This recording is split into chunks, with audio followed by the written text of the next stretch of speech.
खबर यही चल कर आ रही है कि रालोसपा के लोग जाते हैं जगदानंद सिंह से मुलाकात करने के लिए तो चेहरे उतर कर बाहर निकलते हैं, मतलब कि सब कुछ सही नहीं हो रहा है। और इसी क्रम में कल जो लेटर अभिषेक झा ने लिखा था उसमें वो बात उन्होंने स्पष्ट तौर पर लिखी थी कि एक 8वीं पास या 8वीं फेल के दरवाजे के बाहर खड़े होकर टिकटों की भीख मांगना मुझे और मेरे ज़मीर को उचित नहीं लग रहा है। अब हमारे सूत्र इसके बाद कुछ ज़्यादा एक्टिव हो गए हैं। हमने अपने सूत्रों को भी थोड़ा ज़्यादा इन्फॉर्मेशन लाने के लिए बाहर भेज दिया है। कुछ सूत्र हमारे ऐसी खबर लेकर आए हैं जो आपको थोड़ी और बेचैन करेगी अगर आप महागठबंधन के खेमे से आते हैं तो। महागठबंधन में एक बड़ी भगदड़ मचने वाली है। पार्टियां नहीं जा रही हैं, लेकिन पार्टियों के मुख्य इकाई के कई लोग छोड़कर जदयू शामिल हो जाएंगे या भाजपा में चले जाएंगे या कहीं जाएंगे, लेकिन महागठबंधन का हिस्सा नहीं रहेंगे। ज़्यादातर लोग इसमें से 80% लोग जदयू में जा सकते हैं। इसके अलावा भी कैच है। 4 विधायक ऐसे हैं जो आरजेडी के टच में है और राजद के टिकट पर चुनाव लड़ना चाहते हैं, यानी कांग्रेस से राजद की तरफ जाना चाहते हैं। कितना संभव हो पाएगा, क्या होगा, वो तो आने वाले समय में समझ में आएगा। हो सकता है कि फ्रेंडली मैच के तहत भी आ जाए, सीटें चली जाए राजद के पास, कैंडिडेट उतारे कांग्रेस। ऐसा कांग्रेस भी कर सकती है, वाइस वर्सा भी हो सकता है। लेकिन बड़ी बात यह है कि 10 विधायक ऐसे हैं जो कि कांग्रेस को छोड़ने के लिए तैयार है।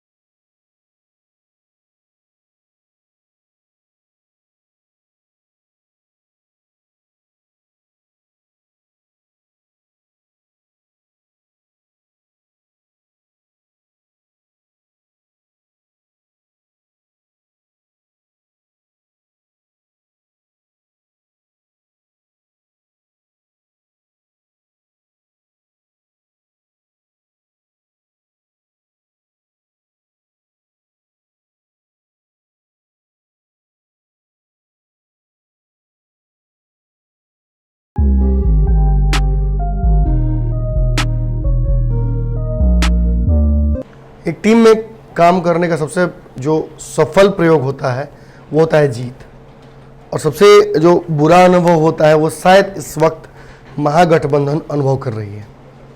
महागठबंधन एक टीम के तौर पर 2019 के चुनाव में गई थी, लेकिन एक बड़ी हार की वजह से हो या फिर आपसी सामंजस्य की कमी की वजह से हो, महागठबंधन इस चुनाव में उस कलेवर में नज़र नहीं आ रही। जहाँ एक तरफ नीतीश कुमार बहुत कमज़ोर नज़र आ रहे हैं पहले के सालों के मुकाबले, वहीं महागठबंधन नीतीश कुमार के सामने खुद कमज़ोर नज़र आ रही है। उसका एक बड़ा कारण है महागठबंधन का कोई स्पष्ट स्वरूप सामने न आ पाना। मांझी महागठबंधन में है नहीं। मांझी बहुत महागठबंधन को मजबूत भी नहीं कर रहे थे, ऐसा महागठबंधन के लोगों का मानना है। क्या जो भी उनका वोट प्रतिशत रहा हो, मांझी के जाने की वजह से कई लोगों की एंट्री भी होगी तो वो काउंटर बैलेंस हो सकता है। लेकिन महागठबंधन की मौजूदा परिस्थिति में जो स्वरूप नज़र आ रहा है टूटा फूटा सा, वो इतना काफ़ी नहीं है कि नीतीश कुमार को चैलेंज करे और नीतीश को सत्ता से हटा दे। अब इसका एक बड़ा कारण है, ऐसे तो कई कारण हैं, लेकिन एक बड़ा कारण ये है कि 2019 की तरह ही इस बार भी महागठबंधन में संवादहीनता है। मुकेश सैनी हमारे साथ आए थे पंचनामा में, उन्होंने साफ तौर पे ये बात कही थी कि संवादहीनता एक बड़ी समस्या थी।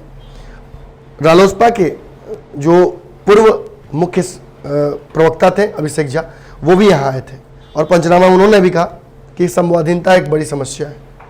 इसी मंच पर दानिश रिजवान हो या महागठबंधन के कांग्रेस के नेता, सभी ने हमारे सामने आपके समक्ष ये बात मानी है कि संवादहीनता एक बड़ी समस्या है।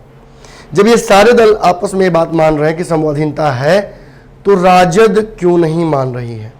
राजद क्यों संवादहीनता की स्थिति बिहार के चुनाव के दौरान रखी हुई है? देखिए, सबसे पहले तो आपका स्वागत कर दूं पंचनामा में, जो कि एक ऐसा शो है जिसमें खबरों की चीरफाड़ होती है और मुझे फर्क नहीं पड़ता कि कमेंट बॉक्स में आप मुझे गाली दें या मेरा प्रोत्साहन करें। क्या शुरू करते हैं आज के पंचनामा, दूसरे पंचनामा का जो सिलसिला है। देखिए तेजस, 2 कारण हो सकते हैं ये जो मौजूदा परिस्थिति महागठबंधन है उसके। एक जो एक रिवोल्यूशनरी और अनकंसेप्चुअल थ्योरी है, वो ये है कि तेजस्वी चाहते हैं कि महागठबंधन कमजोर रहे, उनसे ज़्यादा सीटें महागठबंधन किसी के पास न आए और अंततः वो भाजपा के साथ मिलकर नीतीश कुमार को भाजपा हटा दे और भाजपा के साथ मिलकर सरकार बना ले। हालांकि ये कंट्रोवर्शियल थ्योरी है, इस थ्योरी का कोई भी सत्यापन अभी हुआ नहीं है। एक बार मैंने भी इस थ्योरी को आपके समक्ष लाने का प्रयास किया था, आप लोगों के प्यार और दुलार से समझ में आ गया था कि इस थ्योरी को बहुत ज़्यादा छेड़ना अभी सही नहीं होगा। खैर, चुनाव के बाद देखते हैं क्या होता है। लेकिन जो दूसरी बड़ी थ्योरी है जिसके बारे में चर्चा अब होने लगी है वो ये है कि महागठबंधन में तेजस्वी यादव अब भरोसा ही नहीं करते हैं किसी और दल के ऊपर। कांग्रेस इसलिए मजबूरी है क्योंकि कांग्रेस एक राष्ट्रीय पार्टी है और कांग्रेस ही एकमात्र ऐसी पार्टी है जो भाजपा के साथ नहीं जाएगी, यानी इस बात की गारंटी है कि वो एनडीए गठबंधन का हिस्सा नहीं बनेगी। तो उस हिसाब से ये एकमात्र सहारा हो सकता है। अब तिनके सा सहारा हो या बड़े जो लगी होती है उसका सहारा हो, सहारा तो है। और इसी सहारे के मुताबिक कांग्रेस और राजद मिलकर चुनाव लड़ना चाहते हैं। लेकिन फिर वीआईपी, रालोसपा, मांझी जी तो अब नहीं रहे, तो ऐसी परिस्थितियों में इन सभी पार्टियों का क्या होगा आने वाले समय में। आपको ही कल हमने बताया था कि सीपीआई एमएल भी काफ़ी चिंतित है, उसे भी लग रहा है कि अब बहुत देरी हो रही है। आज ही नीतीश कुमार और जेपी नड्डा के बीच अच्छी मुलाकात हुई है, सीटों को लेकर तो बहुत स्पष्ट बातचीत हुई है, अच्छा संकेत भी आ रहा है। लेकिन कहीं ना कहीं नीतीश जी के लिए एक अलग वहाँ पे डर है कि उनको रिप्लेस करके बिहार में पोस्टर बॉय नरेंद्र मोदी को बनाया जा रहा है। खैर, वो एनडीए का विवाद है, उस विवाद में हम नहीं पड़ेंगे। महागठबंधन के बारे में चर्चा हम कर रहे हैं। देखिए, तेजस्वी यादव के रवैये की वजह से, रुख की वजह से, नीतीश के प्रति नहीं, जो रवैया उनका महागठबंधन के नेताओं के प्रति है और जिस तरह का टाल मटोल राजद अभी कर रही है। पहले तो वो जगदानंद सिंह को नियुक्त करते हैं कि यही हमारी सीटों का समीकरण बनाएंगे, तय करेंगे, इन्हीं से आप बात कर सकते हैं, चाहे मांझी जी हो या उपेंद्र कुशवाहा हो या सन ऑफ मल्ला हो। इनसे बात करने का प्रयास भी रालोसपा करती है। मांझी जी समझ जाते हैं, सारा पुराने राजनीति के समझ जाते हैं कि बातचीत अब नहीं होगी। रालोसपा बहुत हद तक प्रयास करती है, कई बार उनके अलग अलग दलों का शिष्टाचार मंडल जाकर मुलाकात करता है। लेकिन खबर यही छन कर आ रही है कि रालोसपा के लोग जाते हैं जगदानंद सिंह से मुलाकात करने के लिए तो चेहरे उतर कर बाहर निकलते हैं, मतलब कि सब कुछ सही नहीं हो रहा है। और इसी क्रम में कल जो लेटर अभिषेक झा ने लिखा था उसमें वो बात उन्होंने स्पष्ट तौर पर लिखी थी कि एक 8वीं पास या 8वीं फेल के दरवाजे के बाहर खड़े होकर टिकटों की भीख मांगना मुझे और मेरे ज़मीर को उचित नहीं लग रहा है। अभिषेक झा एक शिक्षाविद है, शिखर इंस्टीट्यूट है, बड़ा इंस्टीट्यूट है उनका। बहुत सारे बच्चों को हर साल इंजीनियरिंग और मेडिकल में एंट्रेंस उनके यहाँ से मिलता है, इंजीनियर डॉक्टर पैदा करते हैं। ऐसे में उनके ज़मीर को ये अलाउ नहीं कर रहा था कि वो तेजस्वी यादव जो कि बहुत पढ़े लिखे नहीं हैं उनके दरवाजे पर बैठकर टिकटों की भीख मांगे, क्योंकि अभिषेक झा ने ये बात स्पष्ट कर दी थी कि वो खुद चुनाव लड़ना नहीं चाहते हैं। कल उन्होंने जदयू ज्वाइन कर लिया है। अब हमारे सूत्र इसके बाद कुछ ज़्यादा एक्टिव हो गए हैं, हमने अपने सूत्रों को भी थोड़ा ज़्यादा इन्फॉर्मेशन लाने के लिए बाहर भेज दिया है। कुछ सूत्र हमारे ऐसी खबर लेकर आए हैं जो आपको थोड़ी और बेचैन करेगी अगर आप महागठबंधन के खेमे से आते हैं तो। महागठबंधन में एक बड़ी भगदड़ मचने वाली है, पार्टियां नहीं जा रही हैं, लेकिन पार्टियों के मुख्य इकाई के कई लोग छोड़कर जदयू शामिल हो जाएंगे या भाजपा में चले जाएंगे या कहीं जाएंगे, लेकिन महागठबंधन का हिस्सा नहीं रहेंगे। ज़्यादातर लोग इसमें से 80% लोग जदयू में जा सकते हैं। तो शुरुआत करते हैं, सबसे पहले रालोसपा की बात कर लेते हैं। देखिए, रालोसपा में 3 ही चेहरे फिलहाल सामने नजर आ रहे थे। प्रदेश अध्यक्ष की बात छोड़ दी जाए, जो बहुत ज़्यादा एक्टिव नहीं नजर आ रहे हैं, बेचारे प्रयास तो बहुत कर रहे हैं, जगदानंद सिंह के साथ बातचीत भी कर रहे हैं, लेकिन उसका निष्कर्ष नहीं निकल रहा है। उपेंद्र कुशवाहा के बाद माधव आनंद और माधव आनंद के बाद बिहार में अभिषेक झा, इन 3 लोगों के बीच पूरा समीकरण जो रालोसपा का है वो बन रहा था। बीच में खबर आई थी कि ये पार्टी जा सकती है कांग्रेस के साथ विलय कर सकती है, कांग्रेस की तरफ इसे ढकेल भी दिया था तेजस्वी यादव ने, लेकिन वो समीकरण नहीं बन पाया। हरलाखी एक बहुत महत्वपूर्ण सीट है रालोसपा के लिए, जो कि माधव आनंद के लिए एक्वायर करने की प्रक्रिया में रालोसपा लगी हुई है, लेकिन इस सीट पर कांग्रेस और राजद दोनों का दावा है। ऐसे समीकरण में अभिषेक झा धीरे से तो निकल लेते हैं। अब खबर आ रही है, ये सूत्र बता रहे हैं हमारे कि माधव आनंद भी अपनी पार्टी छोड़ सकते हैं। एक बड़ी बात है, क्योंकि माधव आनंद ने अब तक बहुत मजबूत किया था रालोसपा को। जब बड़ी टूट हुई थी पिछले चुनाव में रालोसपा में, और उस समय प्रवीण मिश्र हो या फिर और भी जो नेता भगवान कुशवाहा थे, नागमणि कुशवाहा थे, इन सभी ने जब पार्टी छोड़ी थी तो एक बड़ा कहा जा सकता है महत्वपूर्ण पिलर बनकर आए थे सामने। बहुत जो बड़ी बड़ी एक कार्यक्रम हुई रालोसपा की तरफ से और महागठ में एकजुट करने की जो भी प्रक्रियाएं शुरू हुई वो भी कहीं ना कहीं माधव आनंद के द्वारा ही स्क्रिप्टेड थी। और अब खबर आ रही है कि ये भी छोड़ सकते हैं पार्टी का दामन, लेकिन यहाँ एक ट्विस्ट है, ये पार्टी छोड़कर राजद का दामन थामेंगे, ऐसी खबरें आ रही हैं। यानी अभिषेक झा जदयू में चले गए और ये चले गए जाएंगे राजद में। हालांकि ये जो खबर है ये पूरी तरह सत्यापित नहीं हुई है, तो बहुत इसे मेरी तरफ से आप ऑथेंटिक तौर पर मत लीजिएगा, लेकिन ऐसी खबर आ रही है। और दूसरी खबर ये है कि रालोसपा के कई जिलाध्यक्ष जो कि बहुत कम ही बचे हैं, ये पार्टी छोड़कर अन्य पार्टियों में जा सकते हैं। एक बड़ा जत्था इसका जदयू में कल से परसों में शामिल हो सकता है। इसके अलावा एक बड़ी खबर यह भी है कि उपाध्यक्ष कोटे के एक दो नेता इस पार्टी से भी जाकर नीतीश कुमार की पार्टी यानी पुनः जहां से शुरुआत हुई थी रालोसपा की वहीं चले जाएंगे, गंगोत्री में मिल जाएंगे। रालोसपा की बात खत्म करते हैं क्योंकि रालोसपा की पार्टी ही लगभग खत्म हो रही है इस चुनाव में। बहुत बड़ा संशय, बहुत बड़ा बट्टा उनकी पूरी जो चुनावी प्रक्रिया के तहत लग गया है उनके ऊपर।